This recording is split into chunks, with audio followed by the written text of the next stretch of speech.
Hello, welcome back to another episode of Warriors HQ. We are back at Scotstoun tomorrow night to face Zebre. Coming up on the show, Dave Rennie talks you through his team for that game. Jonathan Humphreys is the coach in the analysis section. But before that, let's dive into the community and take a look back at the mini rugby festival that was on at Scotstoun last Sunday in association with KubeNet. We're really excited by the prospect. This is the first of many days, hopefully, where we're supporting lots of local clubs at primary school age as they develop their skills and compete with other clubs locally. How we'll support this venture going forward is by delivering our services to companies, and a proportion of the revenue from those contracts will support these community days going forward. It'll fund lots more and keep developing skills and developing youth rugby. In collaboration with Glasgow Warriors, there's at least 3 or 4 that are planned, and hopefully those events will continue beyond Glasgow and potentially head north-east. Oh, it's fantastic seeing boys and girls. We're as a company, we support some girls rugby teams already, and it's one of the fastest growing sports. So it's lovely to see that today you've got both boys and girls competing and developing their skills, especially at a young age. It's such a fantastic sport, such a fantastic stadium as part of Glasgow Warriors. We're a great club, and we love that Glasgow Warriors are so community focused with all of the fans and families.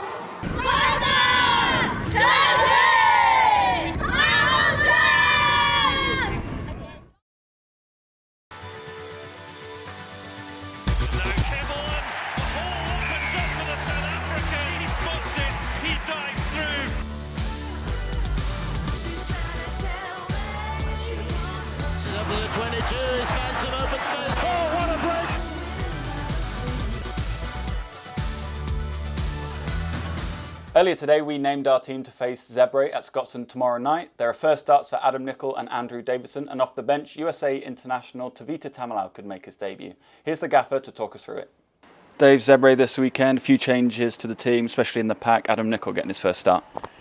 Yeah, great for the young man. It's been well documented. We've got a couple of injuries at tight head with Siwa and Xander out long term. So Darcy's borne the brunt of the workload, and keen to freshen him up and learn a bit more about Adam under pressure. But we like what we've seen on the training pitch. Thought he had a really good cameo last week, and so he gets to start. Were you impressed with Andrew Davidson off the bench last week as well? He starts this weekend. Yeah, big man. Obviously a kid who's grown up in this area and plying his trade in Newcastle. We've obviously got him back online, but yes, it's great to have him in.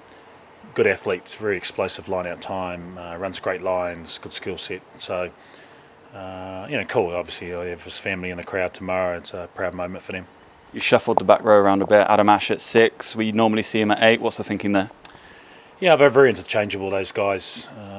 Obviously, we've got Tavita on the bench who plays a fair bit at 8 as well. So, we like Matt at 8. He carries it really well. He's got good footwork and really explosive. And we use Adam more as a line-out forward than Matt, although Matt's very good in that area as well. George Horn comes back in to partner Adam Hastings. That combination's really building. Yeah, we've got good competition for places around there. Obviously, Ali got a start last week. He's sort of done his lot from a amount of games he can play, so we'll freshen him up this week, and so George gets a crack and a chance for him to sort of force our hand in regard to selection next week. Alex and Hugh both scoring last weekend, and they're picked again. Yeah, no, we're really happy the way they went, so we're going to tune them out again, and I guess they get first crack at impressing us for the following week. But they were both really strong. I thought Alex was great, carried hard, and gave us a lot of go forward, made really good decisions, obviously got away a great offload, and finished off a try really well, but it was more around the quality of his carrying. That made a big difference in the weekend. So we've been asking that of him. Grady delivered, and Hugh, he's got a lot of ball in his hands. He's really quick and stresses defences. So I'd like to see a bit more of that tomorrow. Rory Hughes involved for the first time this season. Yeah, nice for Rory. We've got a lot of competition, obviously out wide, and he's been screaming out for an opportunity, and so he gets it. So his chance to put a bit of pressure on us.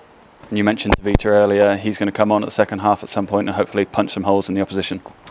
Yeah, like he's a good athlete, great skill set, and he's a real point of difference. So we're excited. He's worked really hard. He's been here for about 6 or 7 weeks, and pretty much been flogged to get him into the sort of nick that we need him to be to play the type of game we want to play. So, but yeah, look, he's a reasonable run for Curry last week. Got a lot of minutes into him, and so keen to see what he can do off the bench.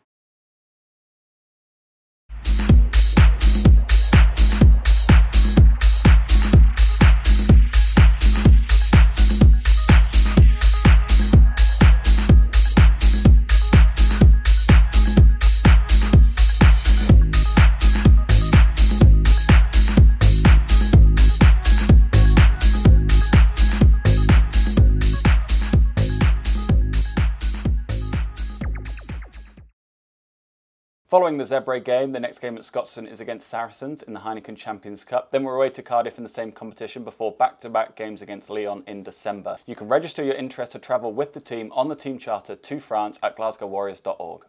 The coaches nominated 4 players to be the Macrae Financial Services Warrior of the Month for September, and in the analysis section this week, Jonathan Humphreys talks us through their nominations. Hello and welcome back to the analysis section of Warriors HQ. For the first time, we are joined by assistant coach Jonathan Humphreys. John, the coaches have picked their Macrae Financial Services Warrior of the Month nominations for September. You're going to talk us through them now. We'll start with Adam Hastings briefly. He's had a great start to the season. What have you seen from him that you've liked? Yeah, he's been great. He's come in, he's been really vocal. He's a massive threat with the ball. So as a forward, it's great that someone's going to take you forward, whether it's with ball in hand or whether his kicking game. He's been great for us this year. In terms of your forward pack, him being vocal, how important is that for them, him bossing those guys around? It's massive. We talked a lot about us, what we want to see from us as a forward pack, and it's so important when you've got someone behind you who's constantly sort of nudging you forward or giving you targets to run onto. The boys are delighted with him. And here's just a quick clip of what he can do. Yeah, so he comes on this game and he's been a massive difference to this for this game, where he's opened them up with some good running stuff. But what's really stands out for him, if you look at his fend, he's beats a lot of defenders with that fend, gets it away, keeps his head up, keeps square, and a nice pass to DTH, who's still got a fair bit to do, but scores in the corner there.